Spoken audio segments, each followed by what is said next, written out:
If you have not taken it, thank you. Ephesians chapter 4, New Living Translation, verses 11 to 14. Now these are the gifts Christ gave to the church, the apostles, the prophets, the evangelists, the pastors, and the teachers, yes? And teachers. Their responsibility is to equip God's people to do his work and build up the church, the body of Christ. Next.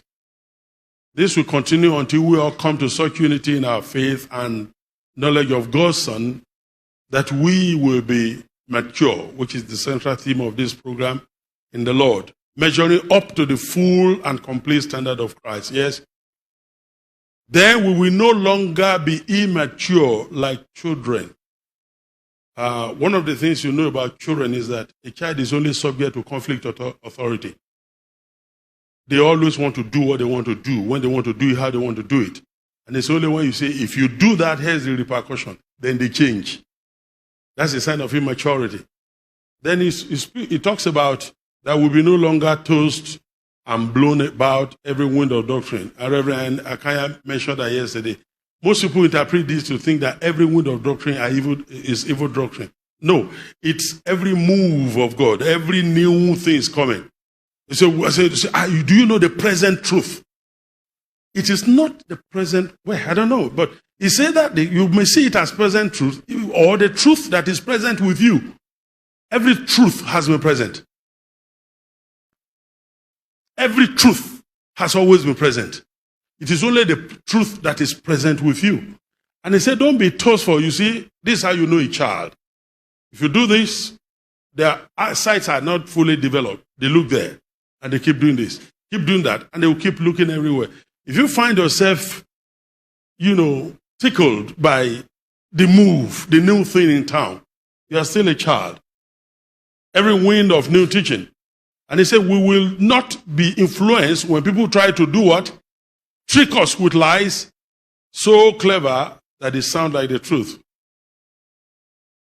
So we will no longer be susceptible to trick.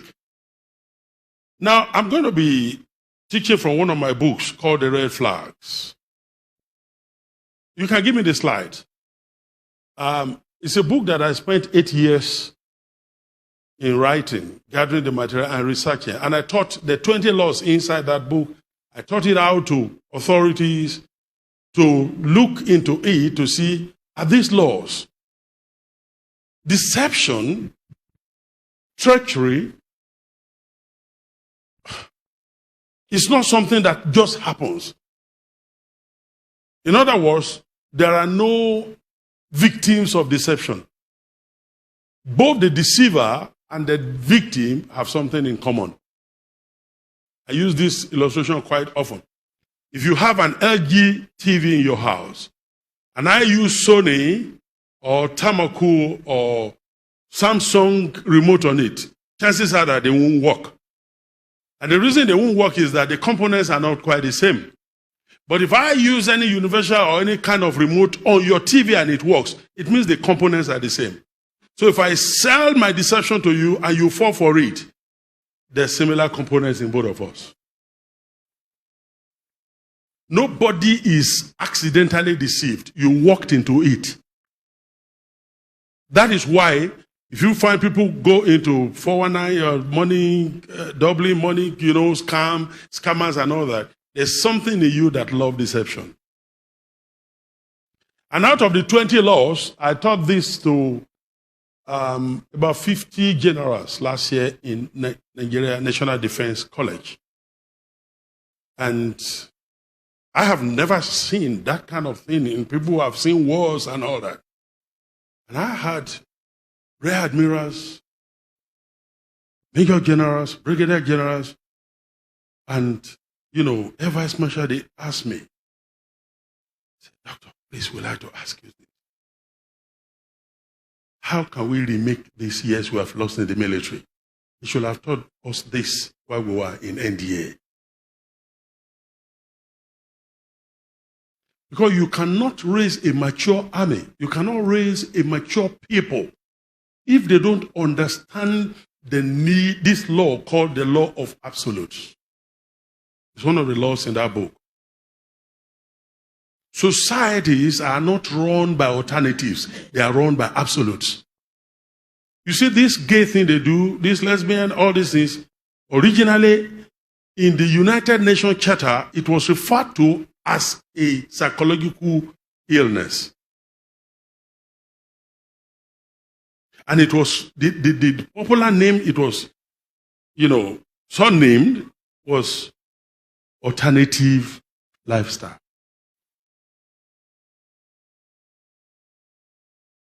So the first thing to understand is that you need to build an absolute. Get to the next slide. Get to the next one. Okay. So you see that as far as this world is concerned, all warfare is based on deception. Why do you think Russia is bombarding Ukraine? It's deception. What they're telling the world is different from the real reason they're bombing them. And in fact, what Ukraine is also telling the world is different from the real reason they're in this war. Have you noticed that every game on earth is structured to reward deception? When we have World Cup tournaments, only the smartest, the greatest deceiver, the team that deceives the most, gets the World Cup. You don't know what is dribbling. It is giving you an idea that I'm going to the right when I'm going to the left. How about chess? Chess. Okay, tell me which game. Every game you see is structured to reward the best deceiver. Politics.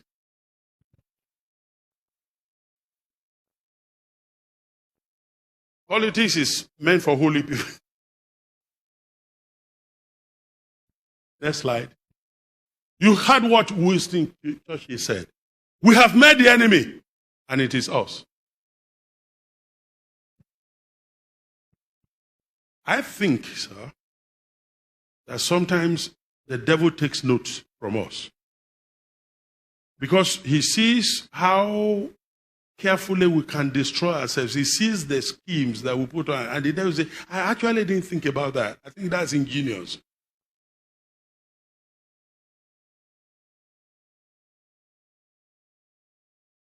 It was Robert Sutton who says, all deception in the course of life is indeed nothing else but a lie reduced to practice, a falsehood passing from words into things. Do you know that one of the best war strategies on earth today that is in the annals of every military is the deception strategy? And they actually, everyone had come to adopt that, and it became part of the regiments and part of the military stipulation and part of the strategies, war strategies. In every military on earth, that deception is still one of the best strategies. And they got that when Israel, that 66, Yom Kippur. It was during this Yom Kippur celebration, and Israel, now the Arabs had been fighting this consistent war with Israel.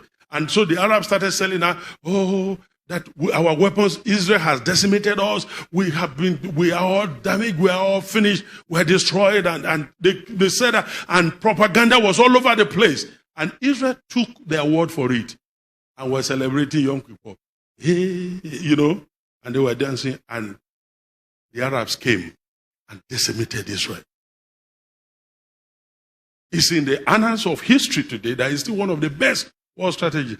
Do you know this man called Mourinho when he was with Chelsea? Now, I'm not a football fan, but I hear my children say that. When he is doing press conference, I will just hear my children say, Mourinho has come again. I didn't know what to do. I said, what happened? They say, he's saying so-and-so is wounded. This one is wounded. This one is on leave. This one has a sick wife. He would denigrate all his players and say, well, we're going to play with second best. When he gets to this, he will unleash those people. Then the old man in Arsenal started to practice that too. Because then we have now come to understand that in the real sense of the word, deception is all that life that the people of the world lives for. And in the midst of that, look at what Michael Musto said. In the last few years, the very idea of telling the truth and nothing but the truth is dragged up only as a final result when the alternatives of deception, threat, bribery, and all that have been exhausted. They say, okay, I will speak the truth. How many people, if you have to charge everyone who goes under oath, you will repeat that statement, how many of them will come out clean?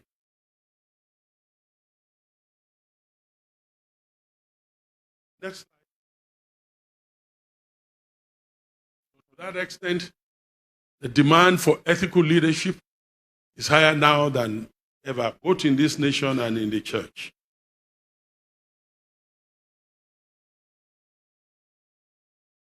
In a nation like ours, where the templates have actually been set to fail, the system is set to fail. Let me give you an illustration. A DG met me, he said, sir, if you sit on my seat, you'll be corrupt. I said, are you trying to tell me that so that you can steal money?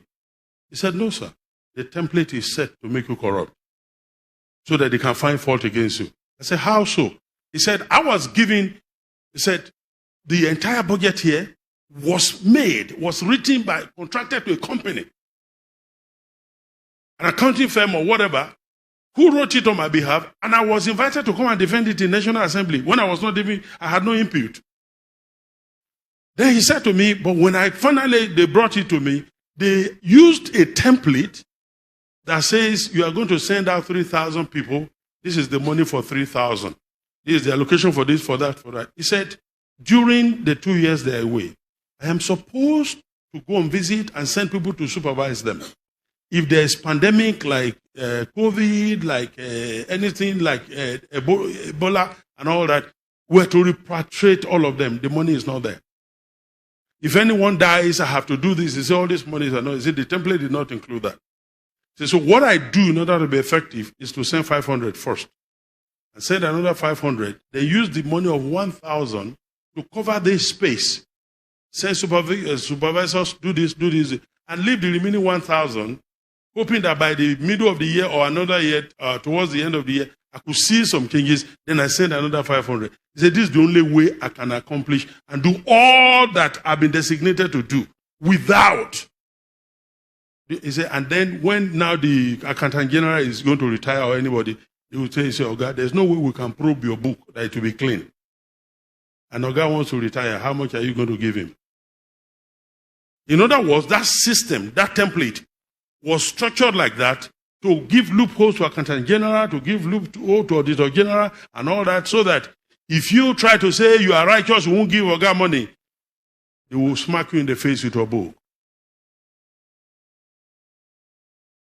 I know church people are not involved in this process, so I'm talking to the choir, to the converted.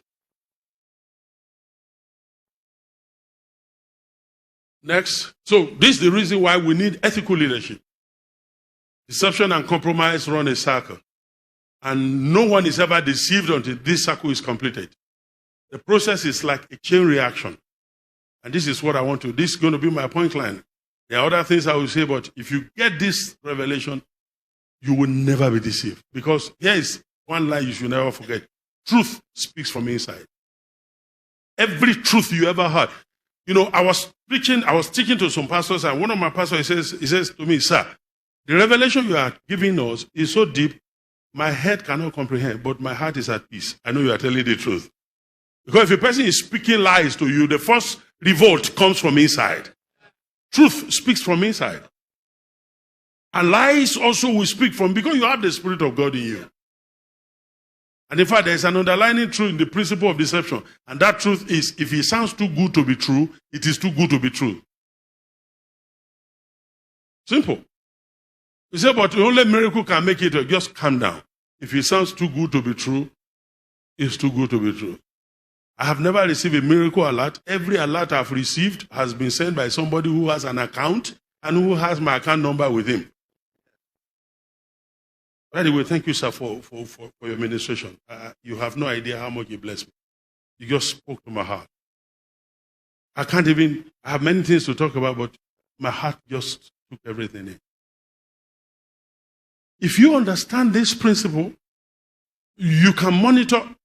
I don't have to tell you, someone told me, he said, do you think so and so is a prophet of God? Do you think this is of God? I said, I cannot in all good conscience say that. I said, why? I said, he did not sit down well with me here. I may not be able to hold anything, but if my spirit, because I know I have the Holy Spirit, if it doesn't resonate with me, then I cannot accept it as true. I will honor you. I will respect you. I will do anything I can, but this man is not in agreement. Before one of the fathers who brought in bishopric into the country, my friend was going for it. And he said, come, we drive there. After my consecration, I'll bring the old man to your church, and then you'll be consecrated. I said, you are short? That regalia may help you. I am tall. With my height, if I carry that fish cap, it's going to pull off my roof. I said, it's not going to work. And he tried to this. I told him, I said, we don't carry the same DNA. Something in me didn't agree with it. Because I know all that facade. I'm not against bishopric, but all that facade, all that trying to make up something is because you have identity crisis. If you know who you are, you don't need any gown. You don't need any title to define it.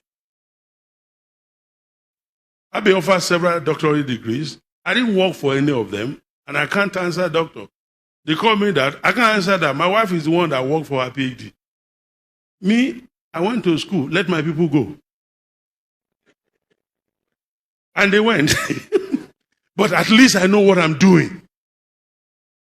I'm apt at what I do, and I have the command of what God has told me to do. I'm not trying to be somebody else. So you see that all deception is an act of warfare. It is an assault on the human mind meant to corrupt his soul, his heart, values, and ultimately his relationship with its maker. Let's go to the next slide. Now, go to the next one. The next slide, please. Now, this is steps to compromise. This is the circle of deception. Most people think deception is a person to person. And then it goes. It's more than that. Deception also, here is another mistake, here is the step. Most people think deception goes this way. No, it's actually an uphill battle to deceive a man. Maybe this now will help you to fortify your spirit, your mind against deception. It's an uphill battle to be deceived. It's difficult to deceive a man. So it's not as easy as you think. You ask me how. Here are the steps. Number 1 is ignorance. Number 2 is doubt. Number 3, confusion. Number 4, realization. Number 5, and rationalization. Number 5, acceptance. Number 6 is the compromise. Is deception or captivity. So this is how it goes. The first step to deception is ignorance. What you don't know is hurting you already. If I tell you today that there is a federal legislation that has been passed allowing you to use your driver's license to travel abroad, if you don't know about that, you will attempt it. Because every bank you go will tell you a national ID or voter's register or your driver's license is acceptable all over the country. You can fly with it. You don't need a passport to travel. A lot of us today, how many of us have ever gone to the internet and you read it and you read certain information on the internet and took those information as the gospel, as the truth? How many times in the last 6 months there was even this trend this year and ending last year to this year that there was this trend to announce the death of a celebrity? Did you see the trend?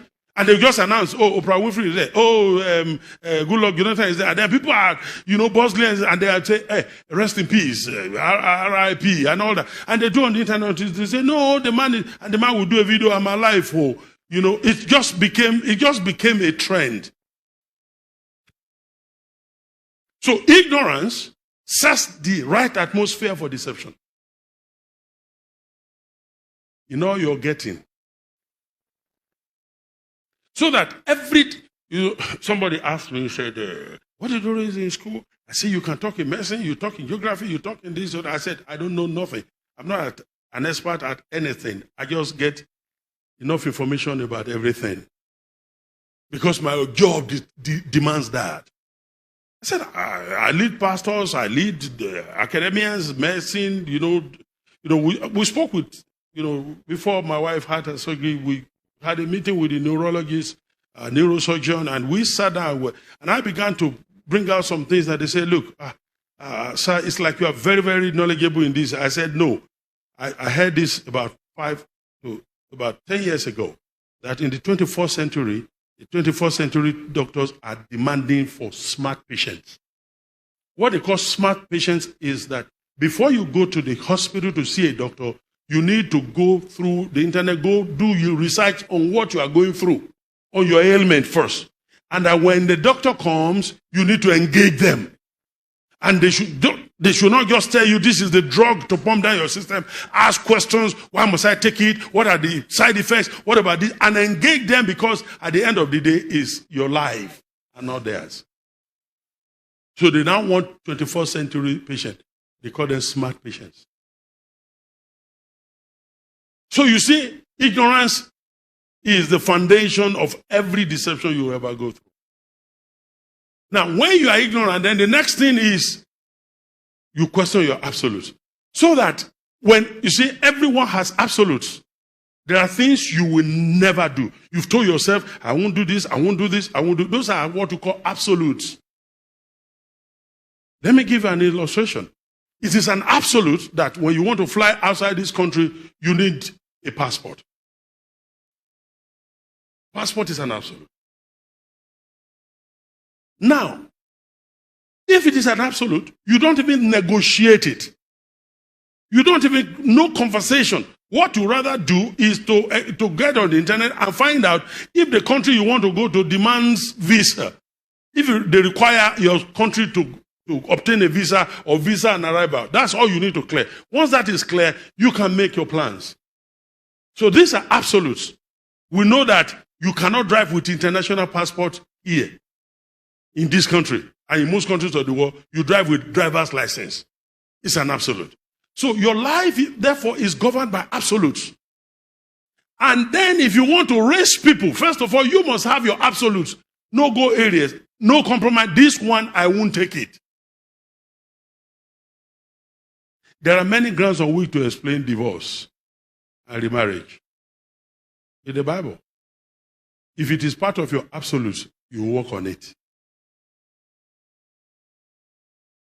There are many other things, how to make money, another thing. But if you have absolutes, you will streamline how you make money. Do you understand what I'm saying? Now, here is it. Confusion is the next thing. So now here is how it works. You see, no one can get you to number 3 if they can't cross number 2. If you know that someone calls me, he said to me, I'm engineer so-and-so. I said, yes. He said, there's this contract that I have in this. I said, were you told that I'm a contractor? He said, now, just to help the work of your ministry, I said, you can send the money in. I do not have to execute it. He said, no, it's just a little supply, just give a referral. I said, by the way, you're not calling a name that I'm familiar with. Can you drop the line before you hear something else?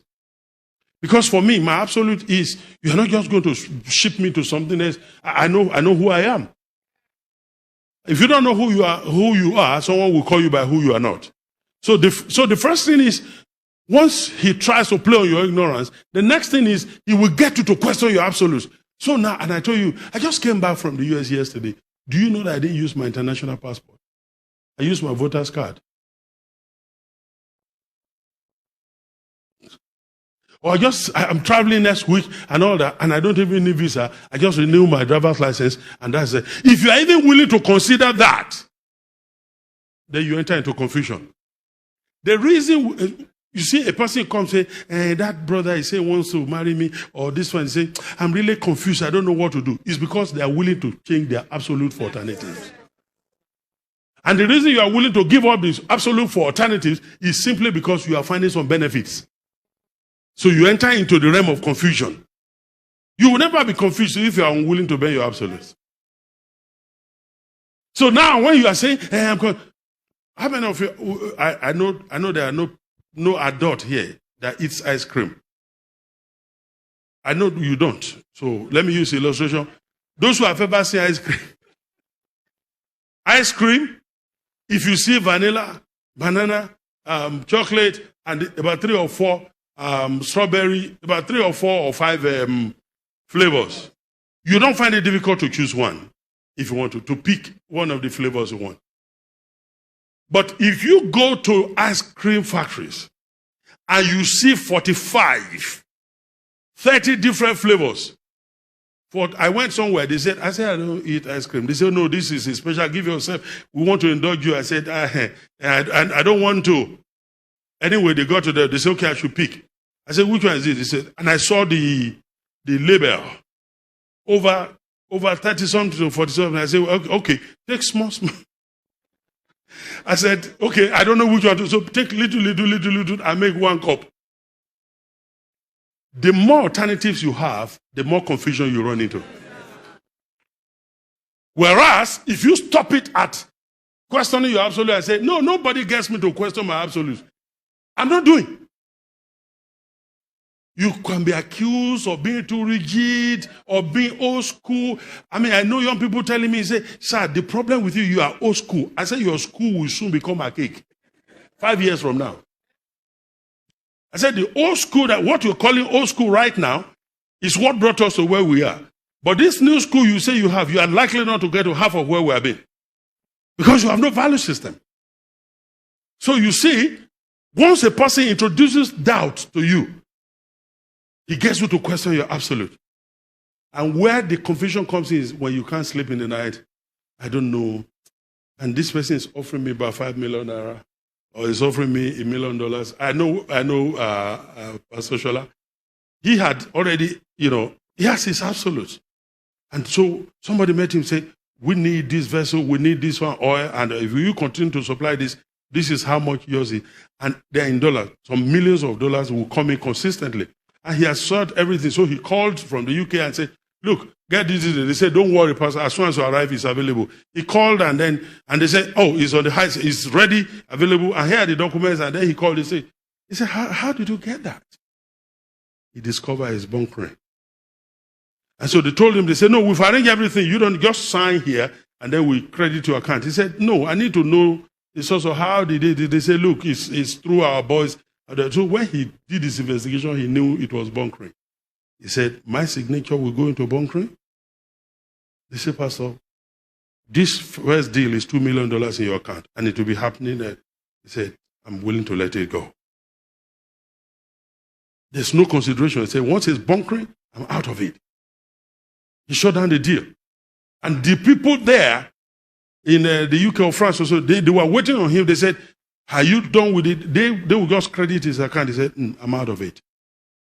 And the people say, if he can't sign, they were not doing the business with him. And the people were begging him everywhere. Here.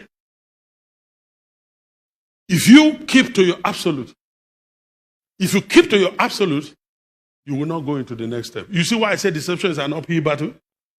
Because the hurdle is in number 2. This absolute, if I can't convince you to give up what you have sworn with your life, you swear to your own heart and you will not change. And say, I've sworn with my life, this is not going to happen. If I can't get you to cross that, then you shut down the doors, the stairwells of deception. You won't get to the top. But if you start to doubt, question your absolute, things you know that you can't fly abroad with voters register, voters card. You cannot fly abroad with driver's license. Why are you even sleeping? Why are you having sleepless nights? Why did you have to think about it? You didn't send out a ship and you are expecting your cargo. Just take it easy. You know how these spammers do it on email?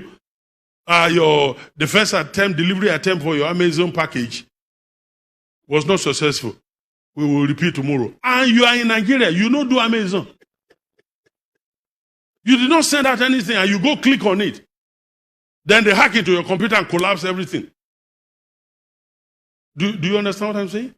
It is when you are willing to doubt your absolutes that you enter into confusion. Then there is always attraction. Can I tell you something to complement what this man of God said, Reverend Joe? I've been counseling marriages or whatever for a few years now. In fact, I started counseling marriages when I was not yet married. I think I shared it in this house, how my assistant pastor was coming to me for marriage counseling and family planning, and I was not married. When he told me that his wife was pregnant with, and the baby was 6 months old and the wife was already pregnant, I lambasted him and I told him, you've lost your consecration. How can you pregnant a woman at 6 months after delivery? What is wrong with you? He said, Pastor, I said, I'm here. I just came out of 7 days dry fasting. Then you are there going to work, eating and pregnanting your wife. What's wrong with you? So confusion is the next level. Then he came to me, he said, Pastor, after fasting, the woman is still there. I said, that's what I said. You've lost your consecration.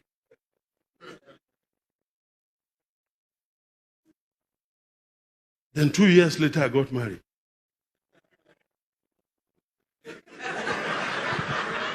I did not tell you I lost my consecration. I was on the altar. It's just that I fell down.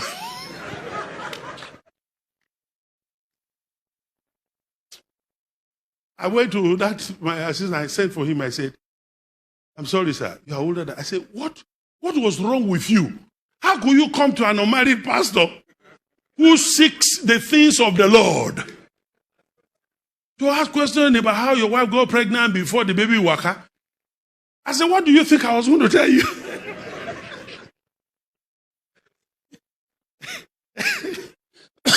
Anyway, rationalization.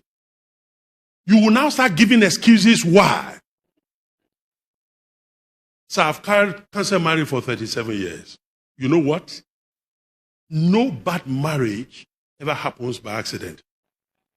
We always get the red flags. You know that the man will not love you to the end. You know you're after the money. You knew it. There's a knowing on the inside of everybody. We only choose to rationalize it. As soon as you shift your absolute, you say, I know the man doesn't like prayer. I know he doesn't like to go, but you decide to do what? Rationalize.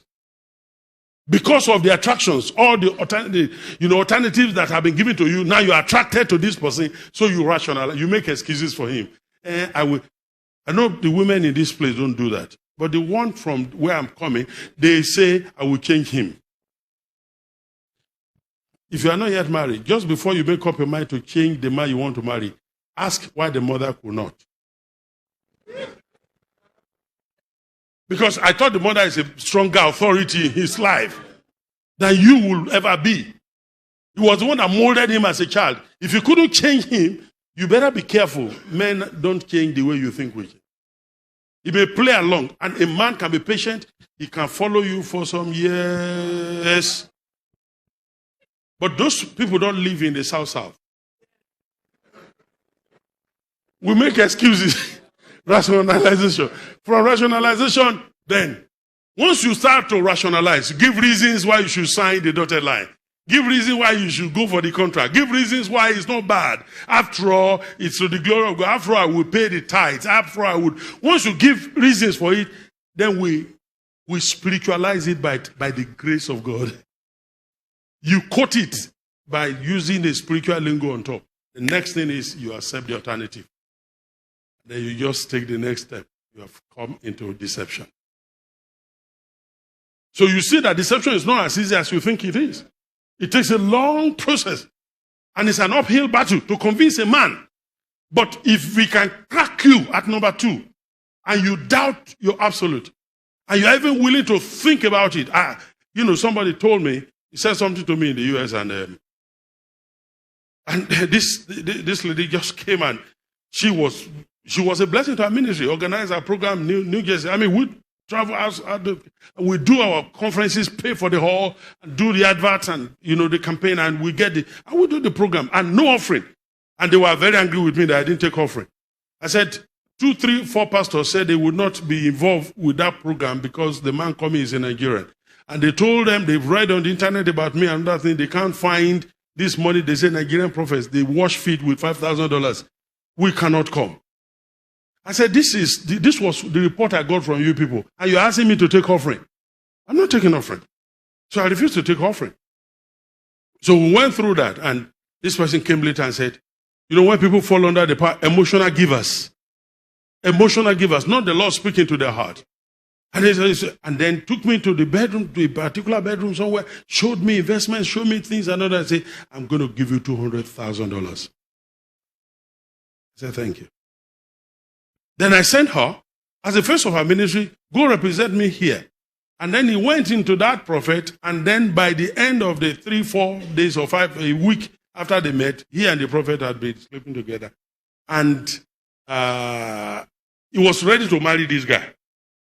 And the man has a wife. He knows the man has a wife and children. And he said that he was bringing the person to Nigeria. I will solemnize them here. I will come to America and solemnize them. And I said, it's not like that, not like that. Let's drop this. Anyway, cut a long story short, we cut everything and all that. And he said, the $200,000 I promise you, I will not fulfill it if you don't. I said, $200,000 my food. I said, it's $200,000 I never had. How can I lose what I never had? I had a name before I met you. And long after you have gone, God will be doing his work. And I walked into the house and I got an alert of $2,000 from somebody that I did not even see on the visit. And it was like, I said, Dr. So said, okay, let me call him. Not in Nigeria, not in Africa. Just, okay, let me call this person. Then another one came up, became $4,000. What is going on here? So and I called and I said, doctor, what's going on? I just got $2,000. I got another one. I said, yes. He said, the Lord told me to send you $2,000. To send you money. So I sent $2,000. He said to me, I did not say 2,000, I said 4,000. I said, may you receive the grace to be more sensitive in the spirit. So, just like that. So that while you are busy threatening you won't support me, somebody else was doing the job. Do you understand what I'm saying? This is the cycle of deception. Next, let's be fast a bit. So you can roll on, and so you see ignorance, then from there to doubt, then the next one, from doubt, move on. You can't move faster. Okay, then you see, to confusion. Once there are too many alternatives, you are confused. Then you rationalize. Move on. Next.